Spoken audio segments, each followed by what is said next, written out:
রাজ্যে পালাবদলের পর কলকাতা বিশ্ববিদ্যালয়ের জমি পুনরুদ্ধার। নয়াবাদে দীর্ঘদিন বিশ্ববিদ্যালয়ের ৩.৭২ একর জমি জবরদখলের অভিযোগ। ২০০৬-এ রাজ্য সরকারের তরফে এই জমি কলকাতা বিশ্ববিদ্যালয়কে দেওয়া হয়, কিন্তু সেই জমি নিতে গিয়ে স্থানীয়দের বাধার মুখে পড়ে বিশ্ববিদ্যালয় কর্তৃপক্ষ। এদিন ভূমি ও ভূমি রাজস্ব দপ্তরের আধিকারিকরা গিয়ে সেই জমি চিহ্নিতকরণ করলেন। ঘটনাস্থলে পূর্ব যাদবপুর থানার পুলিশ ও কলকাতা বিশ্ববিদ্যালয়ের আধিকারিকরা। স্থানীয়দের প্রতিবাদে বাধাপ্রাপ্ত হয় জমি পুনরুদ্ধারের কাজ।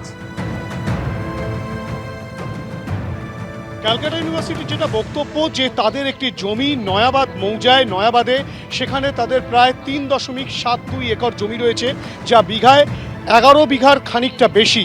সেই জমি কিন্তু দীর্ঘদিন তারা দখল নিতে পারছিলেন না। অবশেষে যে ছবি দেখা যাচ্ছে যে নয়াবাদ মৌজায় দাগ নাম্বার ৮০, ৮১ এবং ৮২, এই তিনটি দাগ নম্বরে তাদের প্রায় ৩.৭২ একর জমি রয়েছে এবং সেই জমি কিন্তু তারা রীতিমতো বোর্ড লাগিয়ে সেই জমিকে পুনরুদ্ধারের চেষ্টা তারা চালাচ্ছেন এবং এই জমি সরকারের থেকে লিজ নিয়েছেন তারা, এবং তার পরবর্তী ক্ষেত্রে তারা কোনোরকমভাবে তাদের কাজ এগিয়ে নিয়ে যেতে পারছিলেন না। ভূমি ও ভূমি রাজস্ব দপ্তর তারা কিন্তু ক্যালকাটা ইউনিভার্সিটিকে সেই জমি চিহ্নিত করে তাদের হাতে কিন্তু হস্তান্তরের যে প্রক্রিয়া, সেই প্রক্রিয়া তারা চালাচ্ছেন, যেখানে দেখা যাচ্ছে ভূমি ও ভূমি রাজস্ব দপ্তরের আধিকারিকরা যেমন রয়েছেন, তার পাশাপাশি ক্যালকাটা ইউনিভার্সিটির তরফ থেকে ডেপুটি রেজিস্ট্রার যেমন রয়েছেন এবং অন্যান্য আধিকারিকরা তারা রয়েছেন। তারা প্রত্যেকে এসে কিন্তু একেবারে মাপঝোপ করে তার পরবর্তী ক্ষেত্রে সেই জমিকে পুনরুদ্ধারের চেষ্টা চালাচ্ছেন। স্থানীয় কিছু মানুষজন তারা যেটা বলছেন যে তারা এই জমি দীর্ঘদিন ধরে দেখে এসেছেন এবং তার পরবর্তী ক্ষেত্রে তাদের সঙ্গে বাদানুবাদে জড়িয়ে পড়েন খানিকটা। তারা যেটা বলেন যে এই জমি যে নেওয়া হচ্ছে তার সমস্ত নথিপত্র কোথায়, এবং যেটা দেখা যায় যে ভূমি এবং ভূমি রাজস্ব দপ্তর এবং ক্যালকাটা ইউনিভার্সিটির ডেপুটি রেজিস্ট্রার এবং আধিকারিকরা তারা সমস্ত নথিপত্র দেখান এবং তার পরবর্তী ক্ষেত্রে স্থানীয়দের যেটা বক্তব্য যে যারা চাষি রয়েছেন তাদেরকে বঞ্চিত করে কোনোরকমভাবেই কিন্তু এই জমিকে নেওয়া যাবে না, সেই দাবিও তারা তোলেন। সেই চিত্রও ধরা পড়ে ক্যামেরায়। গোটা ঘটনায় এখন সেই প্রক্রিয়া চলছে, যে প্রক্রিয়ায় দেখা যাচ্ছে ভূমি এবং ভূমি রাজস্ব দপ্তরের আধিকারিকরা ক্যালকাটা ইউনিভার্সিটির আধিকারিকদের সঙ্গে নিয়ে এসে যে ৩.৭২ একর জমি রয়েছে সেই জমিকে দখলের বা পুনরুদ্ধারের যে চেষ্টা, সেই প্রক্রিয়া কিন্তু তারা চালাচ্ছেন নয়াবাদ অঞ্চলে, যেটি কলকাতা পুরসভার ১০৯ নম্বর ওয়ার্ডের মধ্যে পড়ে। ক্যামেরায় প্রবীরদের সঙ্গে হিন্দোল দে, এবিপি আনন্দ, কলকাতা। কিন্তু যে প্রশ্ন উঠছে, এই টুলু মণ্ডলের আত্মীয় মিনার মণ্ডল, যিনি একজন অবসরপ্রাপ্ত সরকারি কর্মী, তার বাড়িতে কিভাবে এই বিপুল পরিমাণ সোনা এবং টাকা পাওয়া গেল? টুলু মণ্ডলের একটি টোলগেটের ম্যানেজার হিসেবে কাজ করতেন মিনার মণ্ডল। দরজা ভেঙে মিনার মণ্ডলের আজ বাড়িতে ঢোকে পুলিশ এবং এই মুহূর্তে মিনার মণ্ডল এবং তার ছেলেকে জিজ্ঞাসাবাদ করা হচ্ছে। আমাদের প্রতিনিধি পার্থপ্রতিম ঘোষ আমাদের সঙ্গে রয়েছেন। পার্থ, একদিকে ম্যারাথন জিজ্ঞাসাবাদ চলছে মিনার মণ্ডল এবং তার ছেলেকে, অন্যদিকে তার বাড়িতে এই বিপুল পরিমাণ সোনা এবং টাকার পাহাড়। এখনো পর্যন্ত কি খবর?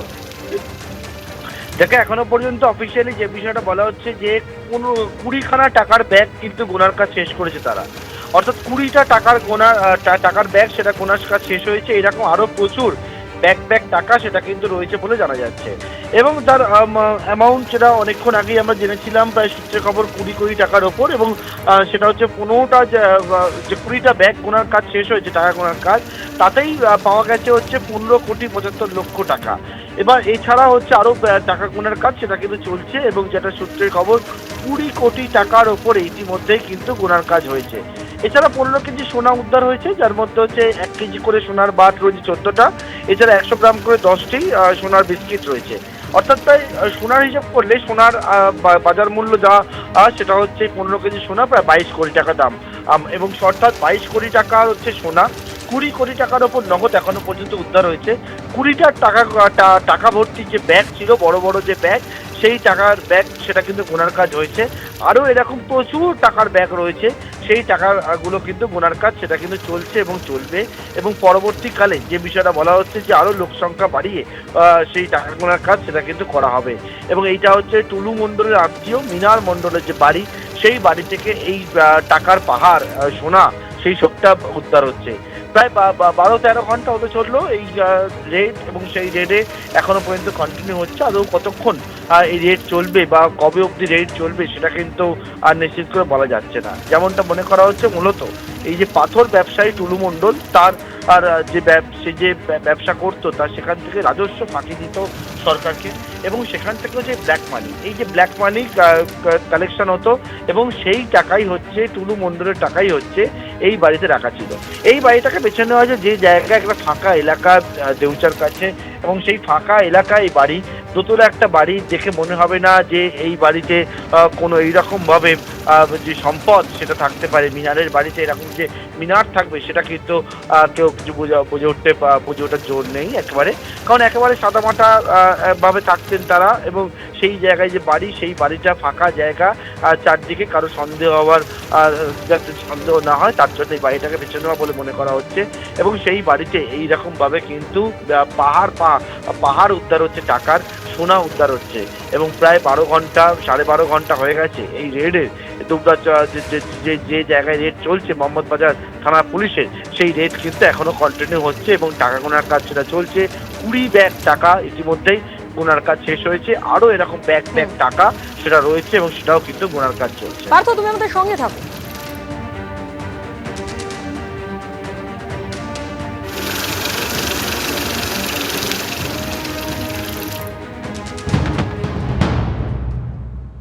আমরা পুরোপুরি এই দেউচা এলাকার সমস্ত বাসিন্দায় আমরা এটা কনফার্ম করতে পারি যে এই টাকাগুলো ওনার টাকা নয়, এই টাকাগুলো অন্যজনের। এগুলো টাকা আমরা সবাই অনুমান করছি যে পাথর ব্যবসায়ী টুলু মণ্ডলের টাকা, কেননা ইনি হচ্ছেন মিনার মণ্ডল, হচ্ছেন টুলু মণ্ডলের ঘনিষ্ঠ আত্মীয়, ঠিক আছে। প্লাস আপনার এই দেউচাতে এইখানে একটা বাইপাস একটা রোড হয়েছিল, সেই রোড থেকে অনেক টাকা কালেকশন করা হয়েছিল, কিন্তু এই মানে টিএমসি সরকারি চলাকালীন কিন্তু। আর টুলু মণ্ডলের উনি ম্যানেজার ছিলেন ডিসিআর গেটের, রায়পুর ডিসিআর গেটের ম্যানেজার ছিলেন। হ্যাঁ, একদিকে আপনারা দেখলেন যে এই বিপুল পরিমাণ টাকা এবং সোনা যেখানে উদ্ধার হয়েছে, মিনার মণ্ডল টুলু মণ্ডলের ঘনিষ্ঠ ব্যবসায়ী মিনার মণ্ডল তার বাড়িতে এই মুহূর্তে পুলিশ তল্লাশি চালাচ্ছে। আর অন্যদিকে এই অভিযানের পুলিশের এই অভিযানের প্রশংসা করে পোস্ট করেছেন মুখ্যমন্ত্রী শুভেন্দু অধিকারী। তিনি বলছেন, বালি মাফিয়ার বিরুদ্ধে অভিযানে প্রশংসনীয় কাজ পুলিশ প্রশাসনের। বিশেষ সূত্রে খবর পেয়ে মোহাম্মদ বাজারে তল্লাশি চালায় পুলিশ। বালি মাফিয়া টুলু মণ্ডল ওরফে মোহাম্মদ নাজিব উদ্দিনের ডেরায় অভিযানে বিপুল টাকা ও সোনা উদ্ধার। অবৈধ সম্পত্তির উদ্ধার অভিযান নিয়ে ডিজিপি এসপির প্রশংসায় মুখ্যমন্ত্রী শুভেন্দু অধিকারী।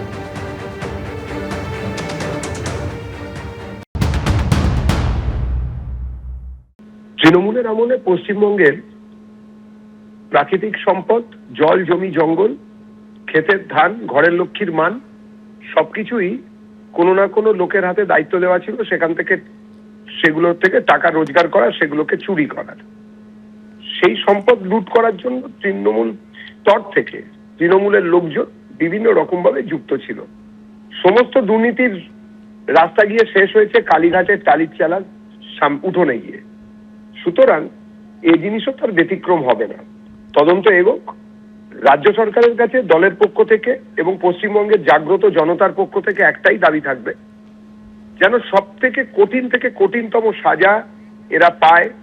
কেন্দ্রীয় সংস্থাদের সঙ্গে যেন সব রকমের সহযোগিতা করা হয়, এবং কোনোভাবে বিষয়টিকে যেন লঘুভাবে না দেখা হয়। আমরা সেই দাবি রাখি। এবিপি আনন্দ, এগিয়ে থাকে, এগিয়ে রাখি।